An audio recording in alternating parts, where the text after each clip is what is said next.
जब भगवान राम अपनी नगरी अयोध्या से वन के लिए गए तो वन में वाल्मीकि जी से मिले हैं। तो वाल्मीकि जी से रामचंद्र जी पूछते हैं कि हे मुनि, मुझे ये बतलाइए कि मैं कहाँ रहूं। तो वाल्मीकि जी तो तत्वदर्शी थे, उनके लिए मुट्ठी में रखे हुए बेर के समान त्रिकालज्ञ थे, सब कुछ जानते थे। तो उन्होंने मुस्कुरा करके रामचंद्र जी से पूछा, सुनि मुनि बचन प्रेम रस साने, सुनि मुनि बचन प्रेम रस साने, और सकुचि राम मन महु मुस्काने। जब रामचंद्र जी ने वाल्मीकि जी से पूछा कि हे मुनि, मुझे ये बतलाइए कि मैं जंगल में, मैं वन में तो आ गया हूं, लेकिन मैं अब जाकर के कहाँ रहूं। तो वाल्मीकि जी मन में मुस्कुराए और वाल्मीकि जी रामचंद्र जी से कहते हैं कि पहले मुझको ये बतलाइए कि आप कहाँ नहीं हैं, तब मैं आपके रहने योग्य स्थान बताऊं। पूछहु मोहि कि रहूं कहाँ, मैं पूछत सकुचाऊं, जहाँ न हो ता देव कही, तुम ही दिखाओ ठाऊं। वाल्मीकि जी कहते हैं पहले तो मुझे ये बतलाइए कि आप कहाँ नहीं हैं, जहाँ आप न हो मुझे वो जगह बता दीजिए, तब मैं आपके रहने के योग्य स्थान बता दूं। सुनि मुनि बचन प्रेम रस साने, सकुचि राम मन महु मुस्काने। जब वाल्मीकि जी ने कहा कि आप कहाँ रहे, कहाँ नहीं हो, पहले मुझे ये बतलाइए, तो रामचंद्र जी को संकोच हुआ कि इन्होंने मुझे जान लिया है। और रामचंद्र जी मन में मुस्काए और कहा, वाल्मीकि हंसी कहाई बहोरी, बानी मधुर अमिय रस बोरी। सुनहु राम अब कहाँ उनके ता, जहाँ बसौ सिय लखन समेता, जिनके श्रवण समुद्र समाना। भगवान कहाँ रहते हैं, वाल्मीकि जी वो स्थानों को बता रहे हैं कि भगवान कहाँ रहते हैं। तो जिनके श्रवण समुद्र समाना, और कथा तुम्हारी सुभग सरिनाना। जिनके कान समुद्र हो गए हैं तुम्हारी कथाओं को सुनते सुनते, हे प्रभु आप वहां रहिए। भरहि निरंतर होइं न पूरे, और तिनके ही तुम कहूं ग्रह रूरे।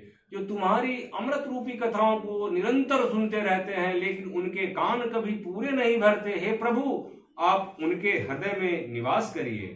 लोचन चातक जिन करि राखे, जिन्होंने अपने लोचनों को, अपने नयनों को तुम्हारे लिए चेतक पक्षी के समान कर रखा है। रहाई दरस जल धर विलास, जैसे चेतक पक्षी हमेशा स्वाति नक्षत्र के जल को पीने के लिए हमेशा ऊपर ही दृष्टि रखता है, उसी तरह से जो तुमको देखने के लिए, तुम्हारे दर्श के लिए सवेरे हमेशा तुम्हारा ध्यान करते रहते हैं, हे प्रभु आप उनके चरणों, आप उनके हृदय में निवास करिए।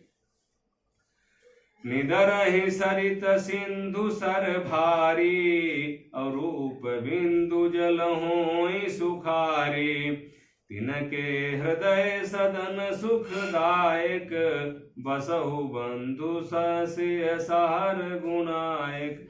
तथा जो भारी भारी नदियों, समुद्रों, झीलों का निरंतर निरादर करते हैं, और आपके सौंदर्य रूपी मेघ के एक बूंद जल से सुखी हो जाते हैं, अर्थात आपके दिव्य सच्चिदानंदमय स्वरूप के किसी एक अंग की जरा सी भी झांकी के सामने स्थूल और सूक्ष्म कारण तीनों जगत के, अर्थात पृथ्वी, स्वर्ग और ब्रह्मलोक तक के सौंदर्य का तिरस्कार करते हैं। रघुनाथ जी, उन लोगों के हृदय रूपी सुखदायी भवनों में आप भाई लक्ष्मण जी और श्री सीता जी सहित निवास कीजिए।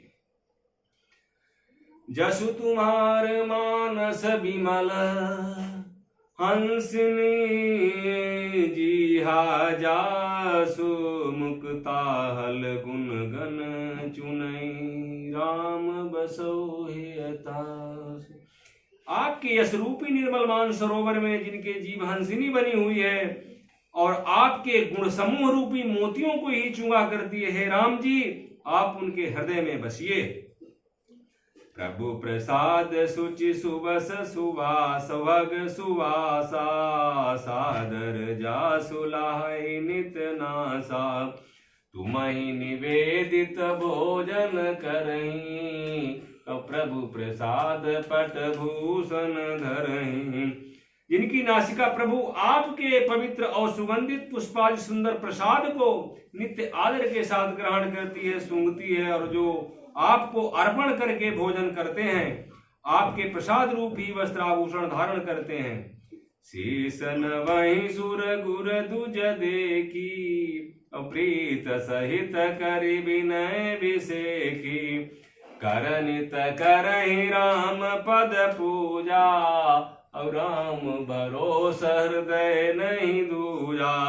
जिनके मस्तक देवता गुरु और ब्राह्मणों को देखकर बड़ी नम्रता के साथ प्रेम सहित झुक जाते हैं, जिनके हाथ नित्य श्री रामचंद्र जी आपके चरणों की पूजा करते हैं और जिनके हृदय में श्री रामचंद्र जी आपका ही भरोसा है, दूसरा नहीं।